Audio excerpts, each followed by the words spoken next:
Okay, Austin, I want to go ahead. I made a few notes and did some observations after our initial shot there on the first tee, and want to just get your thought process now of how you've been handling this pre-shot routine, and what we talked about as far as the seeing it and feeling it and trusting it and then just doing it.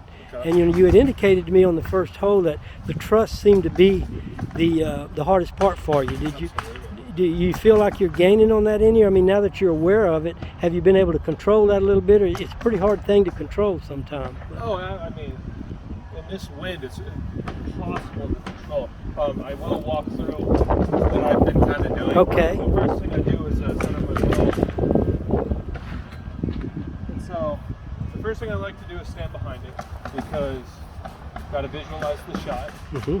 And while I'm doing that, I'm picking a spot about a foot in front of my ball, so I know the start line is correct. Mm-hmm. Because I feel like the only way to ensure that I can trust it is to go through all these steps. Yeah.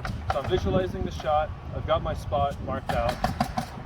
I like to set up with my right hand. Well, you're actually seeing the shot that you want to hit. Right. Okay. So I took a little bit off my left, so I would probably aim just a little further left of my target on the ground. And then here, I'm already all set. Mm-hmm. This is when it's done. I'm ready to swing. Okay.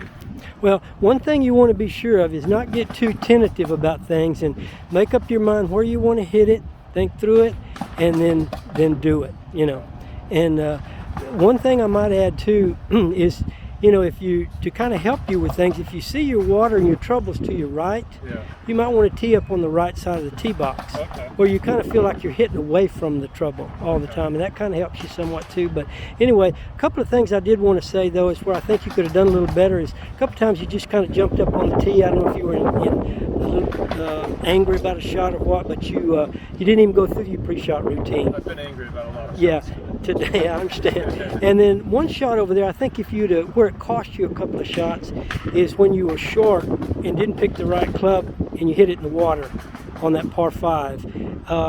I think if you'd considered the wind a little bit more and thought through your shot a little bit more, you'd probably take an extra club and you could have saved yourself a couple of shots right there, because it really wasn't that hard of an approach shot into that par 5, but it was just purely club selection is all it was. But anyway, these are just some of the things I've noticed, and we'll continue to play out and hope this has helped you somewhat. Yeah. And I'll watch you through the balance of the deal, and then we'll have a closing.